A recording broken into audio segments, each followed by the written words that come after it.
Estamos de volta. Hoje o programa fala das drogas lícitas. De símbolo de independência a vilão da saúde. O cigarro, que já ocupou lugar de destaque na publicidade, hoje tem sua propaganda proibida. No final de 2014, o governo regulamentou a Lei Nacional Antifumo. E no lugar do discurso publicitário dos cigarros, encontramos fumantes buscando reparação na justiça. Em meio a balas e doces, numa banca de revista em qualquer esquina ou em uma tabacaria chique. Usado durante uma conversa entre amigos ou em momentos de introspecção ou reflexão. O tabaco está aí, presente em milhares de lugares e bocas. Mas essa popularidade já foi maior e até virou caso de justiça. Pessoas que viveram o período em que o cigarro era tratado como acessório de charme e poder passaram a procurar o judiciário buscando indenização para reparar danos causados pelo uso. As pessoas alegavam que eram incentivadas a fumar pelas propagandas. As ações se baseavam também na teoria do risco-proveito, como explica o magistrado. Todo aquele empreendimento que propicia a quem o explora, né? Uma margem de lucro muito alta, muito elevada, né? Faz com que, no caso de essa atividade, esse tipo de produção, de comércio, etc., na hipótese de causar danos a terceiros, eles vão indenizar independentemente de terem culpa ou não por esses danos, porque o elevado proveito, né, que se tem, que são esses lucros exacerbados, já fornece uma provisão de capital, vamos dizer assim, que possa indenizar esses danos independente de culpa. Então nós temos essa teoria que é uma das hipóteses de responsabilidade civil objetiva, porque não depende do elemento subjetivo que é a culpa de quem causou o dano, né? Alguns cidadãos tiveram decisões favoráveis em primeira instância, mas após as mudanças nas campanhas publicitárias, as ações ganharam outro entendimento. O risco é todo transferido para o consumidor, para o fumante, e essas ações têm sido julgadas improcedentes, não se concede o pedido de indenização. E esse entendimento foi abraçado, inclusive, pelo Superior Tribunal de Justiça em Brasília, que é a mais alta corte brasileira para julgar esse tipo de questão envolvendo lei federal, no caso, o Código de Defesa do Consumidor. Nos últimos anos, o número de fumantes no Brasil tem caído. Pesquisas apontam que a proibição das propagandas e a inclusão de imagens realistas mostrando os males causados pelo uso do cigarro contribuíram para a queda. Quem se dispõe a fumar esse pequeno tubinho de papel recheado de substâncias tóxicas corre o risco de desenvolver uma dependência química muito parecida com a provocada por drogas pesadas. Das quase 5 mil substâncias presentes no tabaco, uma delas é responsável pela dependência, é a nicotina. Essa substância foi considerada desde a década de 80 como uma droga pesada, semelhante à cocaína, né? E ela leva a uma dependência muito rapidamente. E essa dependência tem um aspecto físico, que é quando você tira, né? Você para de fumar, você começa a se sentir mal, o seu corpo pede, né, que você fume de novo, porque vários sintomas que a gente chama de síndrome de abstinência, nervosismo, tremores, insônia, diminuição da concentração, da memória. O tabagismo no Brasil virou uma questão de saúde pública, não só pelos fumantes ativos, mas também pelas pessoas que conviviam com a fumaça produzida por eles.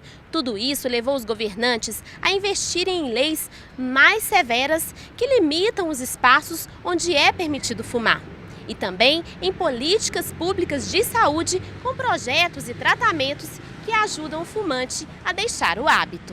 Hoje nós trabalhamos com um programa que é o Programa Nacional de Combate ao Tabagismo, que é do Ministério da Saúde e do INCA. Nós incentivamos os municípios a fazerem parte e aderirem ao programa de combate ao tabaco dentro das unidades básicas de saúde. E como que isso funciona? Os gestores, os secretários de saúde, eles, ao entrarem no programa de qualidade da atenção primária, eles fazem a adesão ao programa. E aí as unidades básicas elas passam a ter o direito de formar em grupos para a cessação do tabagismo. Além da ajuda para deixar o vício, o dependente encontra uma sociedade menos tolerante à fumaça do cigarro.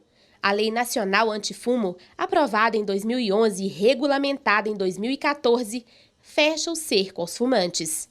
Que os lugares do mundo onde foi proibido fumar em locais públicos fechados, houve uma redução drástica dos infartos, das internações por infarto do miocárdio, 15% no primeiro ano de vigência dessas leis, e isso depois continuou em vários lugares do mundo, e não só redução das internações por infarto, como também das doenças respiratórias, da asma, etc. O magistrado lembra também que o uso do cigarro provoca um impacto econômico no Sistema Único de Saúde. Embora paguem, sim, elevados impostos, tem que se sopesar também, por exemplo, o quanto que o poder público, através do Sistema Único de Saúde, gasta, né, com atendimento de milhares e milhares de fumantes ou ex-fumantes com doenças sérias de tratamentos prolongados e caros. Quem deseja largar o vício deve procurar os grupos anti-tabagismo. Tem que procurar a unidade básica de saúde mais próxima da casa dela. O usuário vai passar por uma avaliação médica, né? E depois ele passa pela etapa motivacional, e aí ele entra no grupo. Normalmente, nós incentivamos e estimulamos o usuário a marcar a data para parar de fumar, aquele momento em que ele já vai se preparando para parar de fumar. E é interessante porque quando ele para de fumar, logo, assim, 24 horas depois, ele já está se sentindo bem melhor. Os benefícios de parar de fumar é quase que imediato. Quem não tenta ou não consegue se livrar do vício pode encontrar a morte mais cedo. É o alerta deixado pela médica. É importante saber o seguinte, que essa droga é tão pesada, a nicotina, que de cada 2 adolescentes que a experimentam, um fica dependente. E outra coisa que eu acho que é muito séria, né?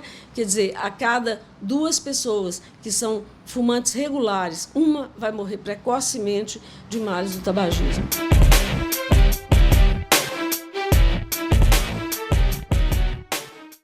O cigarro é popular, lícito, mas não deixa de ser uma droga. Por determinação legal, as embalagens trazem informações que tentam desestimular o uso. Será que essa propaganda surte efeito? Conversamos com uma professora que investigou os efeitos destes anúncios. Para falar sobre o assunto, eu converso com a professora da Escola de Enfermagem da Universidade Federal de Minas Gerais, Amanda Reinaldo. Professora, o que foi avaliado nesse estudo que a escola promoveu sobre essa campanha de alerta do Ministério da Saúde, incluindo imagens impactantes nos maços de cigarro?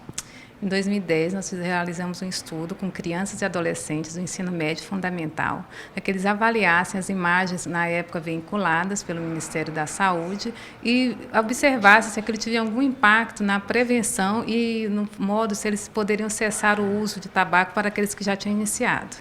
Nós, infelizmente, chegamos à conclusão de que não, que aquilo em momento algum faz com que o adolescente ou a criança pare de fumar ou não pense em fumar.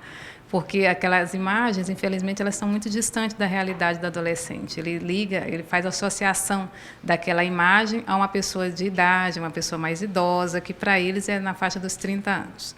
E, na verdade, para nossa surpresa, também a única das imagens que teve algum sucesso para que o adolescente começasse a pensar a respeito da prevenção e do não uso, é uma imagem de uma mulher que tem uma face mais deteriorada, porque eles ligaram a questão da autoimagem do próprio adolescente, né? É muito importante para ele ser bonito, né? Ser vistoso, e aí quando mexe com a autoimagem, aí sim, eles têm um pouco de receio em continuar fumando ou em começar a fumar. Agora, a que seria acreditado esse pouco valor que os jovens dão a essas imagens, a essas informações sobre os riscos do uso do cigarro? Principalmente a questão da linguagem, porque eles não se identificam com aquelas imagens. Talvez uma linguagem mais adequada, mais próxima deles, com imagens ou personagens, né, que têm mais valor para o adolescente, elas tenham mais significado. Um exemplo é as imagens, por exemplo, hoje a turma da Mônica Tim, né, que o Maurício de Souza desenvolveu, que eles têm uma grande penetração com os adolescentes e com as crianças em relação à prevenção ao uso de drogas. É um bom exemplo. Bom, a resposta com o estudo não foi a desejada, mas tivemos uma mudança no quadro social, porque com a lei que entrou em dezembro, agora o verso das embalagens de cigarro precisa ser ocupado integralmente com informações e imagens sobre os riscos do cigarro. A pesquisa vai prosseguir, vai ser reformulada diante dessa alteração? Sim, na verdade nós vamos replicar a pesquisa, refazer, né, novamente com crianças e adolescentes. Essa mudança é uma determinação governamental, né? O Brasil ele é signatário da Convenção Quadro Anti-Tabaco da Organização Mundial de Saúde e que preconiza que as ações de prevenção elas sejam mais efetivas a partir do ano de 2015. Então, nós vamos refazer essa pesquisa, né, mostrando novamente essas crianças, esses adolescentes, essas imagens, para que eles possam avaliar de novo esse impacto, né, diante da prevenção do uso do tabaco. E que tipo de campanha seria o ideal para conseguir atrair a atenção e alertar os jovens sobre os riscos envolvidos? Campanhas que considerem a idade, o sexo e também a linguagem, né? O que é mais próximo do adolescente? São as mídias, né? São quais os atores, quais os representantes, quem o representa hoje, né? Que tipo de linguagem faz com que ele preste atenção naquilo que ele está ouvindo, naquilo que ele está vendo. E é isso que desperta no adolescente a atenção. Então, propagandas, imagens, qualquer recurso midiático que faça com que ele não se identifique, ela não terá resultado na prevenção do uso de tabaco. A escola, por acaso, pretende levar isso também a conhecimento do Ministério da Saúde? Os resultados da pesquisa, nós vamos publicá-los, né, em forma de artigos científicos, em eventos científicos e mandar um relatório para o Ministério da Saúde, né, com as nossas peças que vamos produzir, né, a partir da linguagem desses adolescentes, tentando colaborar com a prevenção do uso do tabaco no país. No próximo bloco, o Justiça em Questão fala do desafio da cerveja, uma brincadeira controversa que pode levar à prática criminosa. Daqui a pouco.